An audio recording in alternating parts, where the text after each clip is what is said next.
That question. And then the other one is, oh, the landlord check. And the verification that you own your home. So there's still this, I think we have this idea that like it's rescue groups doing these restrictions, but I think it's pretty prevalent in shelters as well.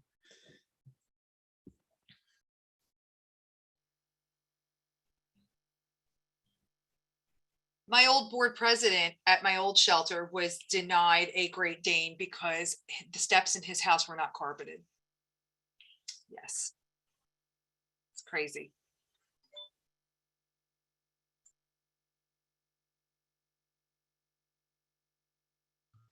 Hey, Kristen. Yes. I'm not Jamie Case, but for some reason, I don't know why. I don't even know. I got you, Mike. Yeah, Okay. that I sent you, so you should go in and fix your name. Oh yeah, That's probably I've been told to go and fix my name before. Thank you, Hi, Bobby. Sue. Hi, Mike. It's so great to see you here this morning. Good to see you all. It's a really exciting day.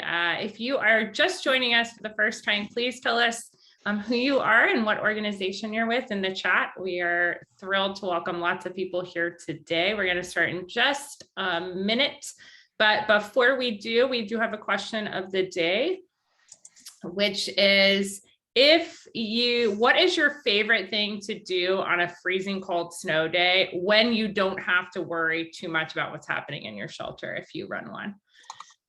Personally, what is your favorite thing to do? And I would say mine is probably to cook vegan soup. Let's see.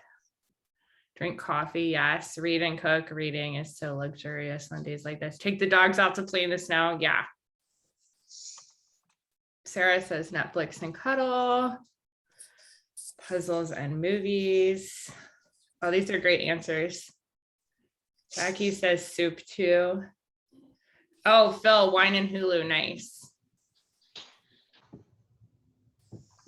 Mike says complain to people who live in cold places about the fact it's only 50 degrees here in New Orleans. Yes.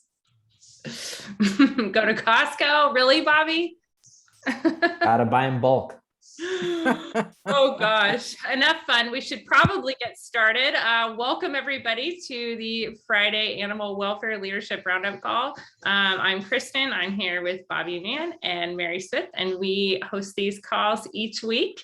We have an exciting packed agenda today, but before we get started with the agenda, we are going to turn it over to Mary Smith for maybe the most exciting part of it. So Mary? Okay, thanks, Kristen. Thanks, Bobby. Before we launch into what is the most exciting thing, I wanted to just share with you all that I got a chance on Wednesday night to see what I consider to be one of the most intimate, beautiful introductions to Black History Month that I've ever experienced in my 68 years. And so it was a presentation put on by our friends at CARE, Companions and Animals for Reform and Equity. It was hosted by Johnny Jenkins, and it was 3 of his colleagues in social justice that came together to talk about the animals in their lives, why they loved their animals, what their animals had done for them, and the challenges that they experienced in their lives by a society that treats them as others, and how those animals helped bring them to a new sensibility of love and tolerance and connection. And it was really beautiful. I felt like I was almost eavesdropping on a conversation that was just so compelling that I really urge you all to check out this series. I'm sure a recording of it will be available, but it was amazing. These community members and their animals. One woman had been found by a cat. How many of us have experienced that? Dr. Renee had adopted her lab from a shelter, and she was also a cancer survivor, and of a cancer that is has maybe a 5% recovery rate. And her dog, it was her doctor, and he got her through all of the treatments and all of what she had to experience. And Kenya he has a miniature schnauzer, and Johnny Jenkins has miniature schnauzers. How did we not know that there were more little Maddies running around? And it was kind of amazingly wonderful. So really, I would encourage you all to do that. It was really one of the most intimate experiences on a Zoom call that I've had, and I am so appreciative of our friends at CARE for making that possible. So thank you for that. All right, I'm going to take my video off for 1 minute. Irene, are you going to get the slides ready?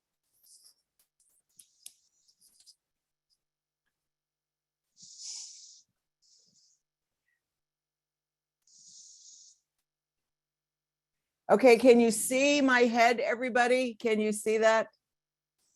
We can't. You can't really see that? Yes, Mary, we can see it. Thank you, Honey, Sharon. You're That's what I want glowing. to see. Okay. You're glowing. Yes, I have that to dollar say. sign.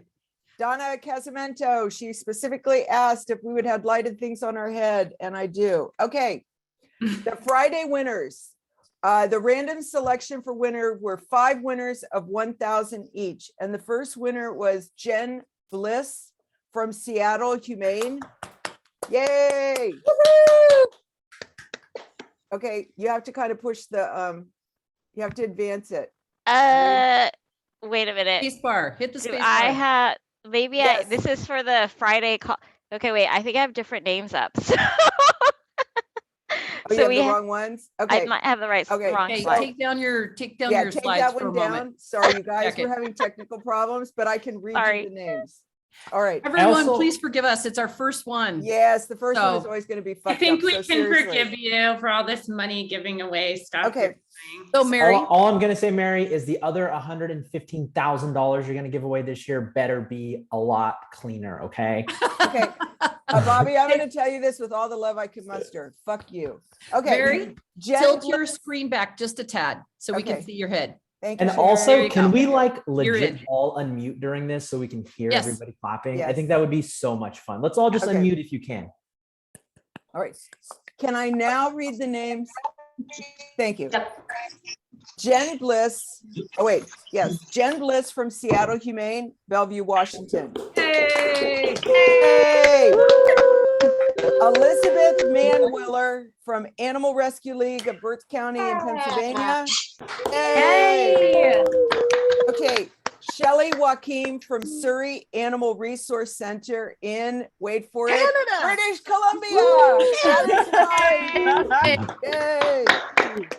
Jordan Craig from Spay Neuter Network in Dallas, Texas, and Diana Yukiek from Portsmouth Humane Society, Virginia. And if I butchered your names, I apologize. Anyway. Everybody, Nice. all right. The grants team will be reaching, the grants team from Maddie's Fund will reach out to you all about making sure that you get your checks. And we just want to thank you all for continuing to participate in this. And please register for the February giveaway. It should be even more fun. And I promise more lighted things on my head. And we'll get the technology down. Not a problem. You can always check us out on Monday and see if we've improved, because Monday we'll announce the Monday winners. Thank you all. Thank you, Bobby. Thank you, Kristen. Thank you so much, Mary. And I see Jordan here. I'm not sure if any of our other winners are here, but do you want to say anything, Jordan? I want to express my gratitude. Thank you so much for doing this. This is incredible. I loved attending these before there was money attached to it, but it definitely is fantastic. Thank you for all your support, Mary. Jordan, can you quickly share, because you just moved to a new role as an executive director, can you quickly share what y'all do at your organization? It's amazing. Absolutely. I am now the new executive director with Spay Neuter Network, and they are a spay neuter clinic. We have 3 brick and mortar clinics, a fleet of 4 transport vehicles so that we can go out into the areas and pick up animals and bring them to get spayed and neutered. We also partner in collaboration with local rescues and Dallas Animal Services to do the surrender prevention piece. So we, through our call center, take all of the surrender calls for Dallas Animal Services.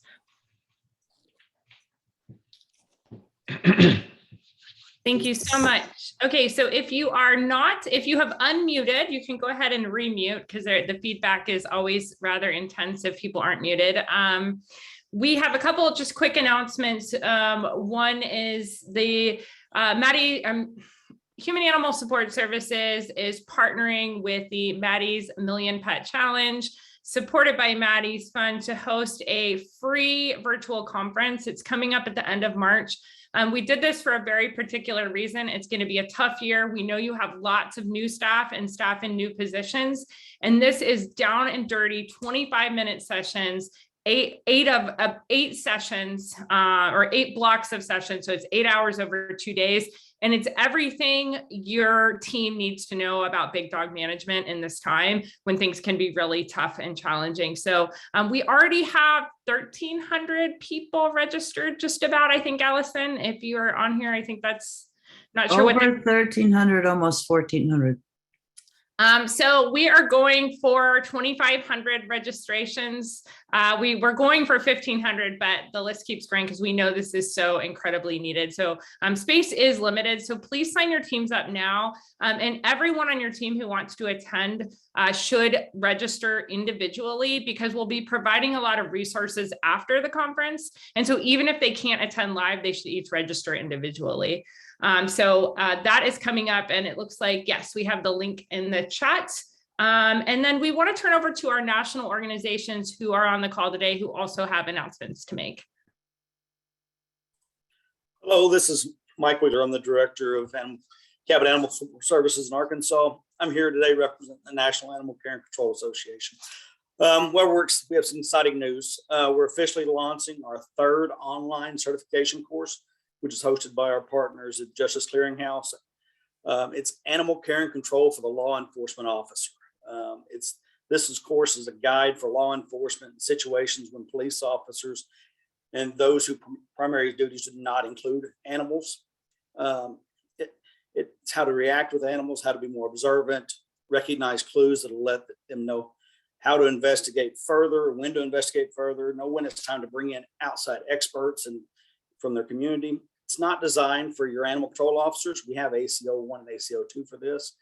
It's specifically designed for police and law enforcement. It's an area in this country that we've failed in. We like to segregate animal control versus and law enforcement. They're separate. So the law enforcement police don't get that education. And it gives them an insight into the animal care and control. So they'll be able to better support their animal control officers in the field. And I will put that link to that class in the chat. If everybody would just push that out to their local folks, we'd appreciate it.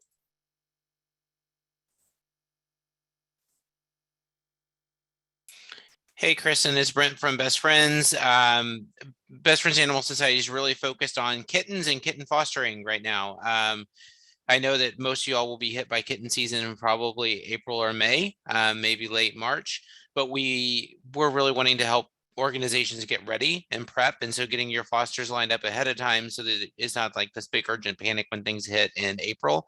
So last night on the podcast that just dropped, we had some folks from our LA foster program who sent out thousands of kittens into foster homes. We're talking about fostering and how to get more fosters and maintain those fosters. We also have a town hall next week on Thursday at 5 Central Time. The kittens are coming, prepping for fostering. So come check it out and get prepped up for what we know is coming in late March, early April. Thank you. Hey, everybody, it's Kathy from Canada. Just a reminder, today is the last day for early bird registration for the Humane Canada Summit for Animals, which will span the month of May. There is an in-person component to it, May 12th and 13th in Banff, Alberta, Canada. We have Kristen and Dr. Gunter presenting there, among others. And if you register today, the in-person event is actually just over 90% sold out, but you do become eligible to win a draw for 2 free nights in Banff. And that hotel is particularly expensive. My husband says it's one of those hooty snooty ones. Anyways, hope to see you there. Bye-bye. Hi, everybody. Casey Spain from Human Animal Support Services. I just wanted to make sure that you all saw the chat. There is a link in there that Caitlin put in. This is our second month to get to partner with HeartSpeak on a new communications kit. And this topic is keeping families together. So brand new information in there, tons of graphics that you can use and load up with your own logos. I would really direct you all to the talking points about how to talk about keeping families together. It has a lot to do with support services. So make sure to check that out. Please give us your feedback. We always want to expand those. And that's it. Thank you so much. Hello, everyone. Just wanted to let you know that the latest challenge from Maddie's Fund, Michelson Found Animals, Cuddly, and all of the collaborating partners, including many of you on the call, has launched. It is We Foster Challenge, and the applications will open at the end of February, I believe the 28th. So we hope you'll all register. Hello, everyone. This is Allie from Good Pup. We're a positive reinforcement dog training company that works with shelters, and we do a free webinar every month. And I wanted to announce our next two that are coming up. February, we are doing a roundtable panel discussion on leash reactivity with some really qualified panelists. And then in March, we are doing a webinar on compassion resilience with Jessica Dolce. So I'm going to put all of the details, the dates and the times and the links in the chat. And these are free and open to everyone, staff, volunteers, and foster parents. And we hope to see you there. Hey everyone, Bobby from the Hospice Project. I just wanted to send a quick thank you to all of you. I know y'all, we have been really pushing the peer groups. Just wanted to give a quick update. We had 500 new people signed up for these peer groups just in the month of January, which is super exciting to us. And the last thing, I want to give a super special shout out to one of my personal heroes, Rebecca Gwynn at Lifeline Animal Project. They are celebrating their 20-year anniversary. This is an amazing person that had a dream and a laptop and now has really shifted the way that we do so much of our work. So congratulations, Rebecca. Congratulations, Heather. I'm going to drop a video in the chat that they put together. If you have not watched it yet, it's a great watch. And I'd like to just share an announcement about a webinar that's coming up on the 16th of this month. It will be an update from Pet Health and Chameleon on national shelter intake and outcome data for all 3 years, 2019 through 2021. There's some very interesting and some somewhat frightening trends that we're seeing at the end of the year. And for the first time ever, there is going to be detailed data on a population that is labeled by shelters as bully breeds. So we've never been able to look at that at a national level before. And I think you'll see some myth busting as we go through that data. I put the link in the chat. I asked a teaser question on Facebook the other day. Over the last 3 years, what do you think the percentage of bully breed dogs related to overall percentage of dogs entering shelters is? And the answer will blow your mind. So if for no other reason, register and come, because it really does bust a lot of the myths. And no one has, actually one person has guessed the right answer, but I think he had the inside information. So, so we're excited to see you at that webinar. So please register.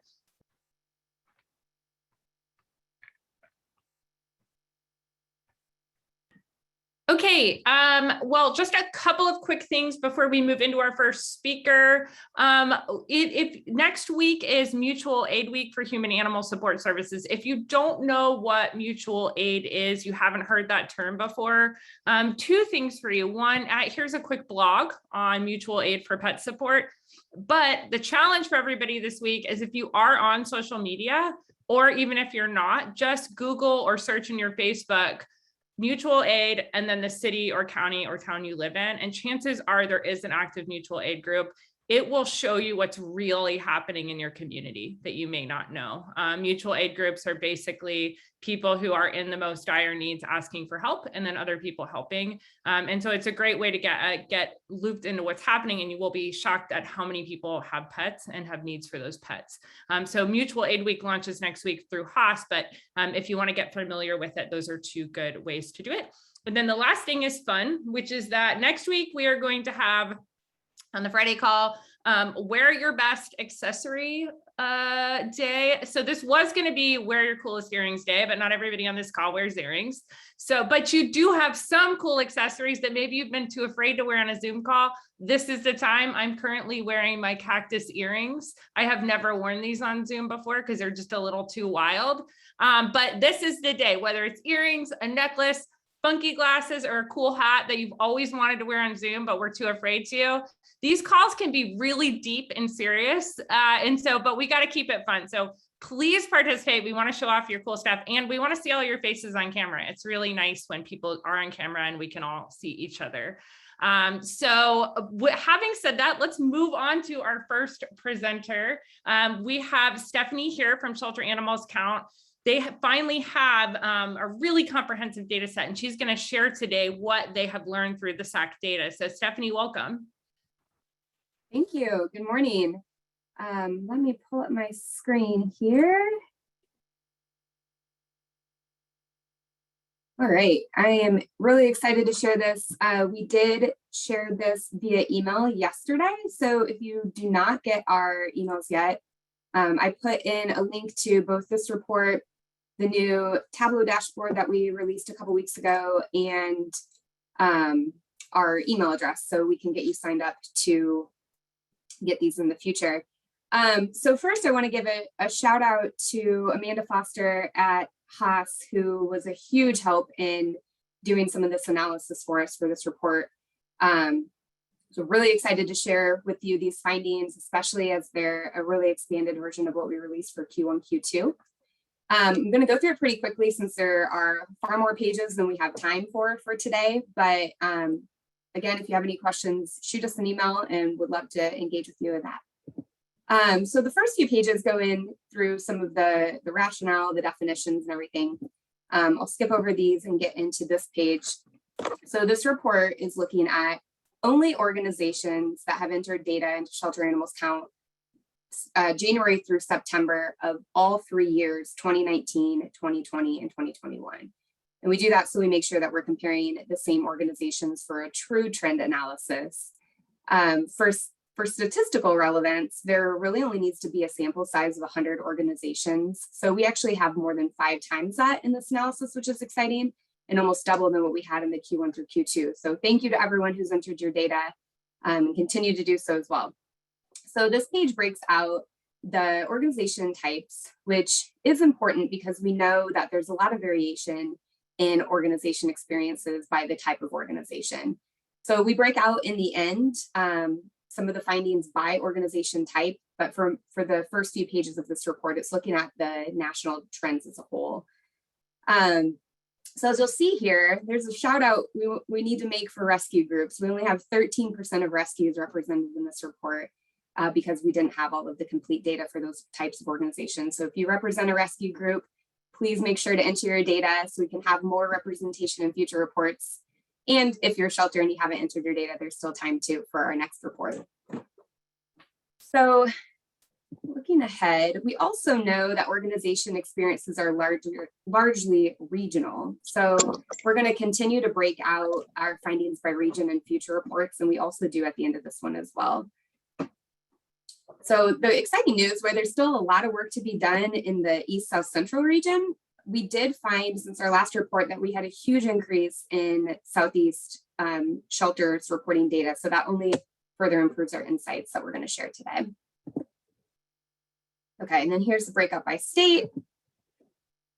All right, so in this report, you're going to see a lot of comparison from 2019, which was pre-pandemic, obviously, to 2021, which we're kind of calling our new normal. Since 2020 was such a huge anomaly, it's really important to look at this 3-year span. So overall, across the country, we are finding still fewer cats and dogs entering shelters and rescues. with dogs having the sharpest decrease at really only 3/4 of the dogs that we had in shelters in 2019, now in shelters in 2021. So just a 2-year span and a huge significant decrease. So when we look at outcomes, the trend line follows exactly 1% higher for each species. However, our outcomes have not kept pace with our intake. So that contributes to more animals in care, higher length of stay, and then coupled with staffing issues and ongoing pandemic challenges. While a lot of this report shows encouraging data trends, it by no means indicates that having fewer intakes is actually making our work easier. There's still a lot of challenges. But even yet, there's still a lot to celebrate. In 2021, we did still have a fraction of an increase over 2020 with total live outcomes. But the real growth is looking at that pre-pandemic to the new normal, which was a 4.21% increase in live outcomes. So these next couple slides are really just looking at the same data, but combined by species, especially for organizations that focus on one or the other. So we have it broken out by both canine and feline. And I should add, last year in 2021, Shelter Animals Count did open it up to a large number of species that can now be entered, can now have data entered. We're only looking at cats and dogs for this report because we are looking at a 3-year history. And so we didn't have other species in that history. So then on these next slides, we break it down even further by intake type and looking at the breakout by all 3 years and by intake type. We dig even further in on this page to look at species. Going through this fast, but again, this is meant to give you an overview and then you can digest it later. So then we look at the percentage of all cat and dog intakes, and the rate of each intake type has really had little to no fluctuation over the years, which means that even though the number of pets that are entering our shelters have decreased, the breakout of the intake reasons really hasn't changed that much.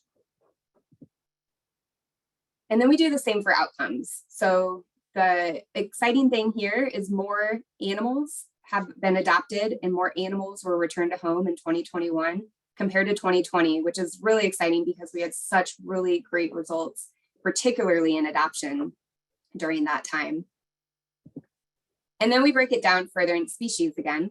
And you'll see the growth in adoption was actually due to an increase in cat adoptions while the dog adoptions ticked downward. But dog return to home actually went up, and encouragingly, cat RT or return to home increased as well.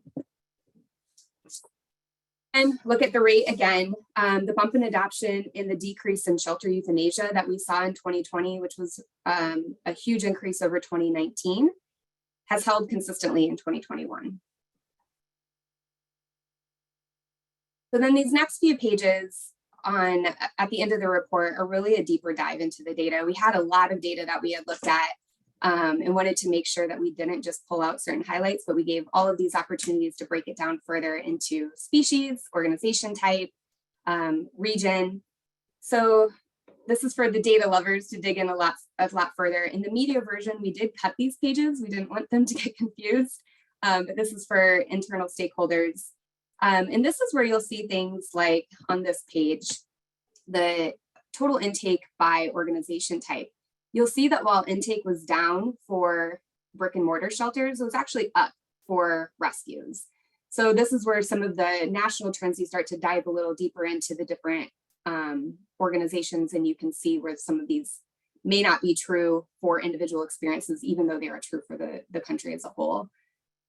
And then you'll also see on this page, shelter euthanasia. Our biggest decrease in shelter euthanasia from 19 to 21 was actually in not only government animal services, but also shelters with government contracts. So there's a lot of other data that you can dig into as you start to look at the different types of breakouts beyond just the national cat and dog breakout. So that's the really quick highlight of this report. I did want to also let you know that we do have a full 3-year report coming out soon. If you haven't entered your data in the last 3 years, there's still time, especially if you do it by the end of next week. We're going to start analyzing that data for a report to follow. And going forward, overall, you'll start to see a lot more data analysis done by Shelter Animals Count, not only in frequency, but in scope. So this one was a lot deeper dive into than the one previously and the one before that. So we're really excited to be sharing this. If you don't already get our emails again, make sure to email us so we can sign up. And we all are also making it easier to get your data into Shelter Animals Count. So we're working with shelter software companies to do automated feeds that you can opt in to share your data specifically with Shelter Animals Count. So you don't have to do reports, you don't have to upload, do all of that manual entry. It will all happen automatically. So stay tuned for that. We'll have that announcement as it's coming. It's in development right now, so we'll have more exciting news on that. So with that, I wanted to show one other thing I did also include in the link. People are asking about, I don't remember if those last slides are in the public presentation, are they? Or the deeper dive slides? Okay, good. And that is on the website now. I know I got an email with it, but is it currently up? So we're having an issue having it sync with our website. Are you seeing it not in the link? Has anybody seen it not in the link I shared? Is that the question? Because I might have shared. For folks that can't access it here now or on their phone, can they go to the web? Because I just got it in email. So is it, will we be able to go to the website and get it? We will eventually. Our developers are trying to get that fixed because it's not publishing currently. So ultimately, yes. Right now, the link that I shared and the link in the email are going to be the two best ways to get it. If you're not seeing it, if you're not seeing those tables in the link I shared, let me know and I might have accidentally sent the media link.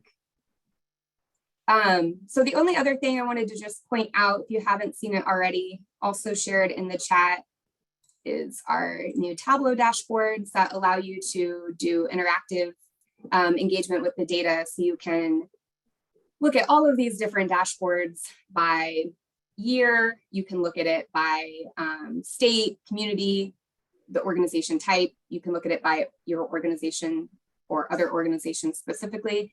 So you can really drill down and look at this data with the custom views that you want to see that are valuable for you. You can also highlight over here and you can zoom out for views that are years and quarters versus just months. And this info will give you some definitions on some of these different labels. So this is updated through 2021. It's going to be updated monthly going forward. So we're actually working on an update now that we have the January data to start to include monthly going forward. So you'll see this. And we do have a data and technology committee, and a lot of you are on this call right now, so shout out to you, that is working on continuing to update and improve these dashboards so that we have the most valuable views for what everyone in our industry needs. So again, if you have feedback, let us know, or if you're interested in joining any of these committees or focus groups, we'd love to have you for that too. Okay, so time for one quick question. You pour over this data all day now for your job. What's your prediction for 2022? Like, if you had to say one thing you think is going to happen this year with shelter populations, what do you think? Yeah, well, that's, it's an interesting question because I think one of the differences with Shelter Animals Count is we really are a neutral source. We try not to editorialize the data as much as we are looking at collecting it and sharing it for others to use it for insights. So I'm hesitant to make a prediction. I think what's encouraging just from what we've seen historically is in general, we're seeing more organizations submit data, which only allows us to get a better view of what's actually happening. And what we've seen from even our Q2 report to our Q3 report is that there haven't been these sharp adjustments and trends. They've really stayed pretty steady. So predicting 2022, I wish I had that magic ball, but I'm excited to see what our next report looks at and see if that makes any changes. I totally deflected on your question, but one last quick question. Somebody said, and someone from Best Friends, I think Brent is here as well. There's a recent email from Best Friends saying they are planning to start collecting data. Are SAC and Best Friends working together on this? Yeah, on that actual project, it's going to be something entirely separate. That's not something that we have collaborated on. SAC will still exist in the capacity we always have, and we have a lot of really exciting things ahead to make our data experience even better. We sent an email a couple weeks ago that acknowledged some of our challenges that we had last year and what we're doing looking ahead. And so, yeah, it's onward.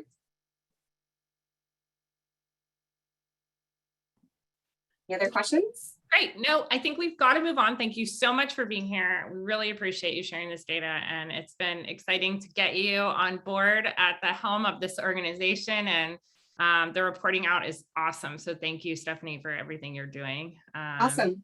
And Amanda, Thank you. thank you for your help too. Yes, Okay. huge thank you to Amanda. So I'm scrolling through emails one day, and this amazing, like, mind-blowing website just shows up. And I saw it and thought, wait, where did this come from? And then found out that, of course, the brilliant Mike Greenberg and Sue Neal are behind it. So as soon as we saw it, we said, we've got to get them here to see how the heck this happened. And oh my gosh, tell us, just kind of walk us through it, because it is a lot of fascinating data that we really need to understand. So Dr. Mike and Dr. Sue, welcome to the call. Thank you. Thank you. Thank you. Thank you for your introduction. Yeah, let's talk about it. And first off, as I always tell people, don't worry about listening to either of us too much during this. It's all on our website, accesstovetcare.org, and you can poke around on there as we're going through this stuff and raise your hands with any questions. But we'll just give brief intros about who we are and the Vet Care Accessibility Project, and hopefully get some ideas going and talk about this stuff a little bit. So my name is Mike Greenberg. I'm a veterinarian, a shelter vet by training. My day job, I'm in software development, developing software for veterinary practices and animal welfare organizations. I'm actually about to start a new position with a company called Kinship. And many of you may have heard of them because they recently acquired Adopt-A-Pet. So excited about that. But then I spend a good deal of my time working with this kind of stuff, VCAP, doing access to care. And I'm the medical director with a group called Animal Balance. I'm actually going out and spaying dogs in remote parts of the US and remote parts of the world. So try to keep my hands in it for obvious reasons. Sue, tell us about yourself. You know, that's my absolute favorite thing It's to your do. favorite thing in the world. It is. I'm Sue. A lot of you know me already. I'm a research consultant. I work with multiple organizations, Haas being one of them, and also this new project at VCAP that we're going to talk about today. My background is public policy and GIS, and so I get excited about the intersection of animal welfare, data, and geography. That's me. Awesome. So share my screen. Just let me know. Can everyone see this, or can someone just give a shout and say, yes, we can see this? Cool. So this is just our website. You can head there to check it out. But yeah, just want to go about what this project is and how this came to be and where we're going. So the Vet Care Accessibility Project, VCAP, is a soon-to-be nonprofit organization. It's very new, so we haven't actually incorporated yet.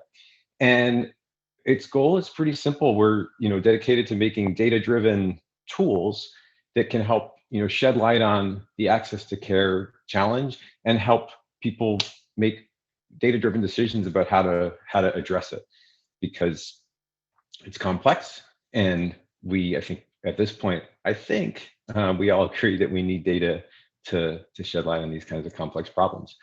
The Veterinary Care Accessibility Score is the first project that we put together, and the Veterinary Care Accessibility Score, VCAS, came about really out of necessity. Sue and I were working on these access to care questions and problems back when I was at Maddie's fund. We were working on it a lot, and we said, man, I wish there was something that could answer the question, how are we doing? How are we doing with regard to access to care here in the United States? And Sue has this deep background in GIS and just big data sources from all sorts of areas in terms of public policy and public health and animal stuff, of course. And Sue couldn't find it. So we said, if Sue can't find it, it doesn't exist. And then we said, damn, I guess that means we're going to have to make it. So this tool came about because we wanted to quantitatively answer the question, how are we doing with access to vet care in the United States?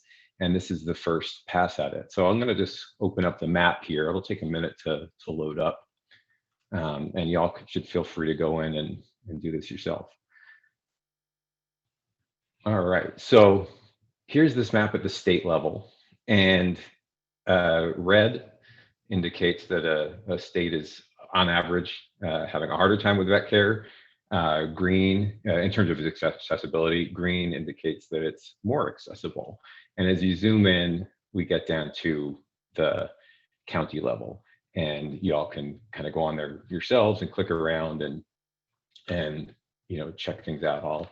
I always end up down here. I live in New Orleans in southern Louisiana, so I go down here and say, oh, how are we doing? And you know, click on a parish, a county, and see the score and some other data that goes into the score. So that's the crux of it. The VCAS, what is the score? What does that mean? Not to get excessively technical, but it's called a comparative index. Comparative is a really important word. There's no benchmark that says XYZ means you have good access to care.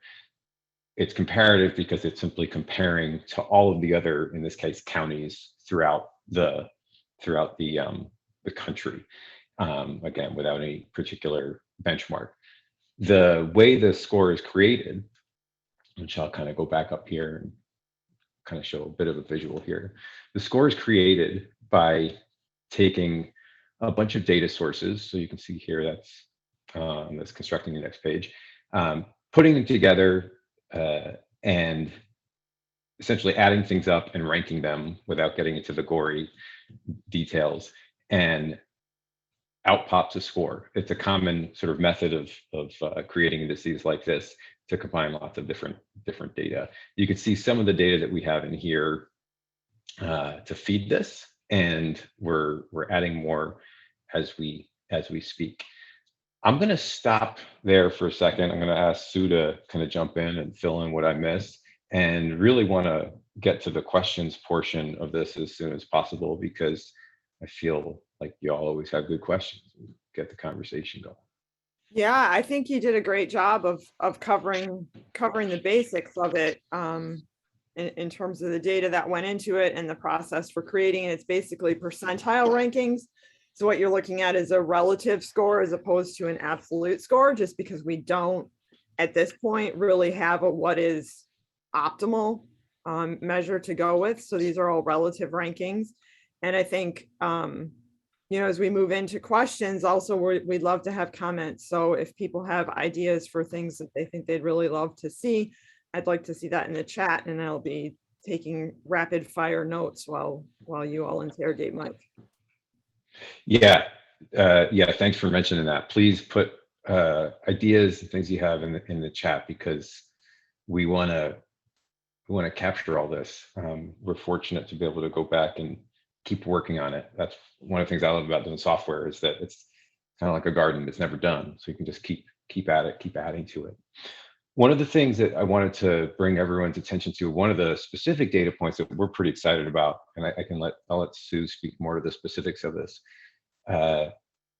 was the way in this version 1, I keep saying that on purpose, version 1, we get at the idea of the capacity for veterinary care in a given area. We talked about it a lot, and I would say I had the instinct to say, oh, let's look at the number of vet clinics, and ideally the number of, you know, specific types of vet clinics and things like that. But that created a problem in terms of, well, is that a 2-doctor practice or is that a 16-doctor practice? And so on and so forth. Well, Sue, having, you know, her deep knowledge of all these different data sets, was able to come across a data set that gave us the number of veterinary employees. So that's not veterinarians, but that's people who work at businesses, veterinary business that, you know, with designated by a specific code in a given area. And so one of the numbers you'll see, and we actually have a separate map that I've pulled up here, is the number of veterinary employees per 1,000 pets in an area and per 1,000 households in an area. Just two different ways to look at a similar question. So I call that out because that was a new thing that we we came up with, and it's sort of the basis for a lot of this is the number of veterinary workers. We recognize the fact that that's not the be all end all. That's not where it ends. Of course, there's a lot of questions. What kind of clinics are they? How productive are they? How efficient are they? And so on and so forth. And those are all questions that we're looking to answer in future iterations of this. So I'll stop there and we can start taking any sorts of questions that you might have. And then maybe when we wrap up, or there was a question kind of talk about where we're going next. There's a question in the chat about, does this include equine vets? Good question. Sue, I'm going to ask you to field. Yeah, for sure. So for this, we wanted to err on the side of best case scenario. And so we included all different types of clinics with the exception of veterinary facilities that were primarily designated only for laboratory testing. So we wanted to include them all with the recognition that sometimes, particularly in rural environments, it may well be the case that, some of these large animal veterinarians will still give care to companion animals. So in this round, we have included all of them. We've talked about, the idea of starting to separate out more the different types of clinics, particularly looking at things like distribution of emergency veterinary care over space. So that's all refinement that we'll work on as we move forward with different iterations of this product or map or whatever you want to refer to it as. Let's see, somebody asked, would this include vets who are working, Dr. Levy asked, would this include vets who are working in shelters or in shelter public clinics? So these would only be veterinarians that are working in a front facing. So if a shelter actually has a business operation that it's a clinic, should be included in this. But if it's if it's only veterinarians working directly to care for internal shelter animals, then that would not be included if they're not contributing to the public care of companion animals in the county. And the reason for that is gets to the question of where are the data coming from? This includes a representation of approximately 29, 30-ish thousand veterinary clinics in the country. And that jives with AVMA's estimates on number of clinics and some others as well. And Sue pulled this data from NAICS codes, which give a code to different businesses, the hundreds and thousands of different types of businesses throughout the country. And so all of them that fall into a certain set of codes show up on here.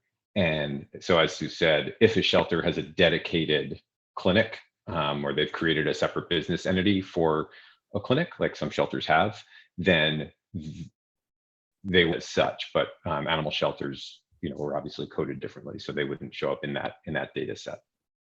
A super important question that Christopher Fitzgerald put up in the chat, and I apologize if I missed anybody else's as they speed past my eyes. But he asked the question about scale. So would it be possible to look at it city town level in the future? And yes, that's something that we're working on right now, because we recognize that anytime you aggregate at any level, so here we're looking at county, we recognize that there's limitation. That's what's true for part of the county isn't necessarily what's true for all of the county. So yes, we're starting work, that's more focused on like a census tract level analysis.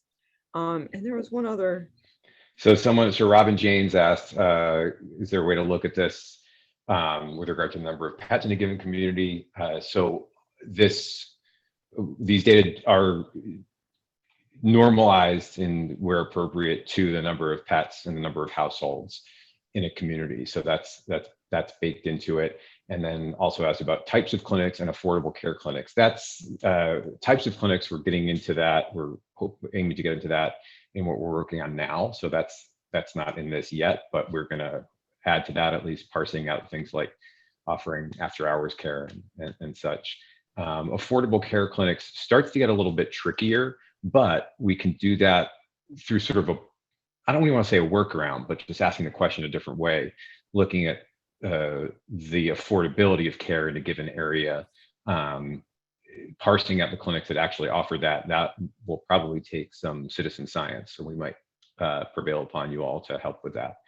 And there's another good question here asking about whether or not we're looking at it in relation to human medical care. And that is actually a manuscript that we're working on right now that compares spatial disparities in access to veterinary care to spatial disparities in access to primary care physicians. So yes, we're absolutely exploring that with some, I think, very interesting results. Yep. Mary asked if we've shared it with Dr. Blackwell. We have. So thank you for mentioning him, because it's always inspiring. Someone asked about tackling the idea of affordability, and so yes, preview of coming attractions. We top of our literal list. I always make Sue change to different project management platforms because it's just one of the things I like doing. So as I rebuilt it and click up today, top of the list is looking at cost of care. And so we're going to look at cost of care across the whole country and essentially create a basket of goods, if you will, that we can compare across regions, across ideally counties, and look at that, normalized to things Really like looking at income it as a and things function like of that. income, right? Yeah. Function totally. of income. Yeah. Mhm. Yeah. So, so Can certainly I do that. just want to interrupt you for 1 second. There are tons of questions. So what I would suggest, we have 9 minutes left. I would suggest maybe unsharing. Folks can pull up the link so we can all see each other. And then if you both Yeah. are willing to just kind of keep plowing through questions, it seems like there are a lot of them. And I have a couple myself. So why don't we just keep going? Let's do it. My share option is no longer active. So if the host can just steal it away from me, that would be great. Thank you.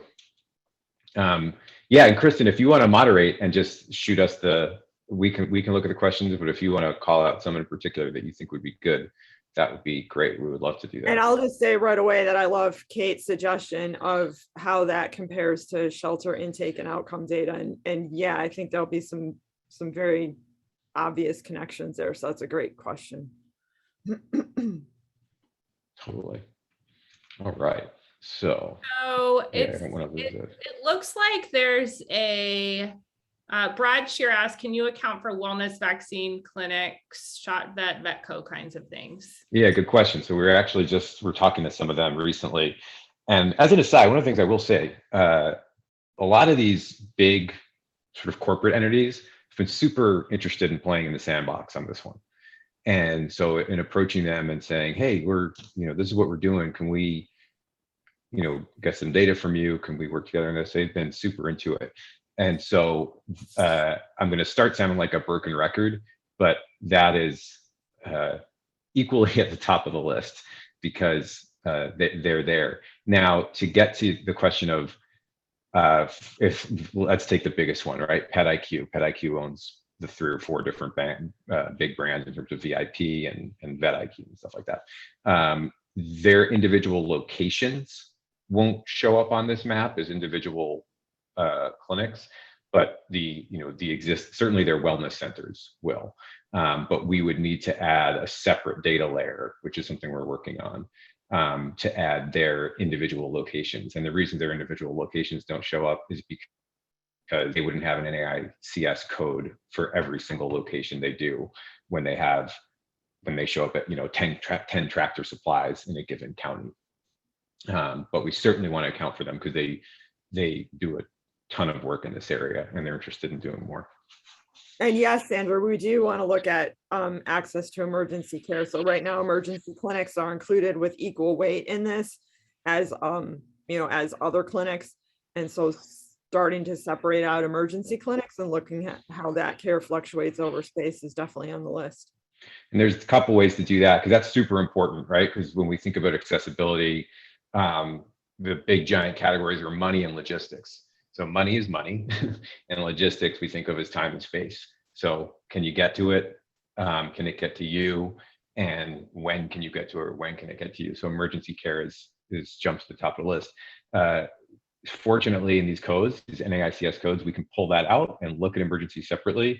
The other thing we can do a little bit more obtusely is work with some of the veterinary data aggregators, which I can talk about in a second, to sort of pull out information like, not just are you an emergency clinic, but what percentage of your invoices are processed after 6 p.m. local time, so we can start to make inferences as to when are you rendering services. That does bring, I just want to mention, just for people who are interested in the guts of this thing, we mentioned some of the data sources in terms of the CDC and US Census and ESRI tools. Another big group of partnerships that we're forming and we're working for version 2 on is with these veterinary data aggregators. I'm not sure if y'all are familiar with them, but they're essentially third-party entities that tie into veterinary practice management systems. And their job is really just to pull in all the data from those systems, standardize those data, and make them digestible. There's 3 or 4 of those providers, and so it's nice. It makes it a little easier to grab all that data in giant chunks. And they've been really helpful, really interested in helping us out with this. Dr. Levy, on that note, is asking, can you collaborate with Clinic HQ to overlay spay-neuter activity? Our recent data shows a deficit of 2 million spay-neuter procedures in the past 2 years due to the pandemic. That may lead to an increase in unintended litters and sure. impacts.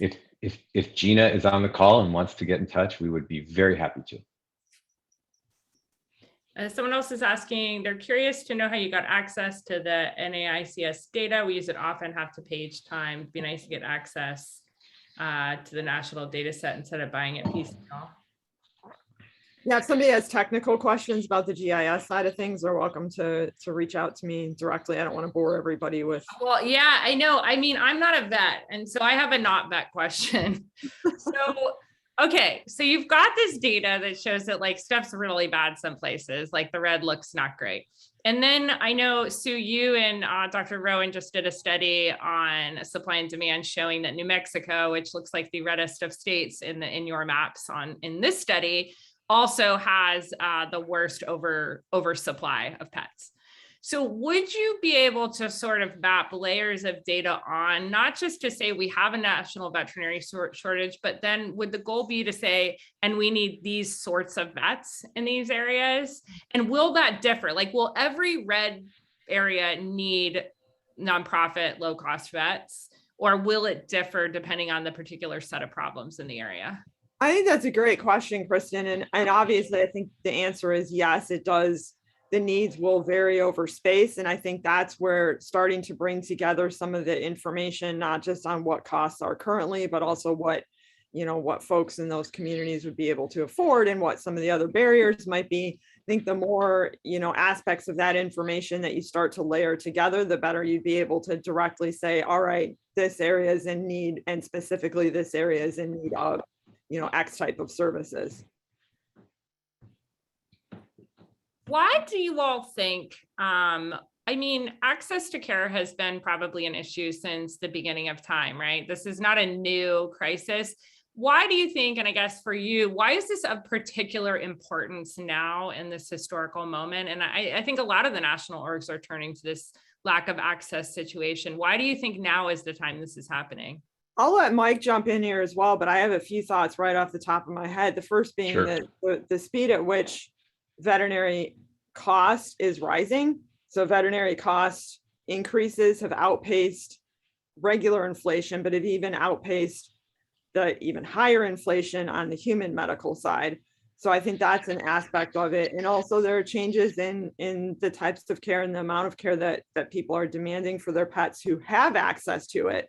So I think what we're seeing is this ever increasing disparity, which while the actual number of visits to a veterinary clinic might not be changing, the number of people who are actually accessing care, I think, is a continually growing problem. And Mike, I'll let you jump in. Yeah, I think, I would agree with all that. I think that this is, Kristen, as you said, always been a problem.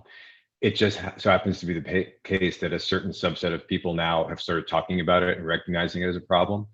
But if you talk to another group of people who didn't have as loud of a voice, 15, 20, 30, 40, 50 years ago, people would have been maybe not calling it access to care, but who've just been saying, this is a problem. We can't get this. We want this, As and we well as, can't get it. super You know, critical for the changes that are happening, the paradigm shifts that are happening within the industry of animal welfare as well, right? We're recognizing the importance right.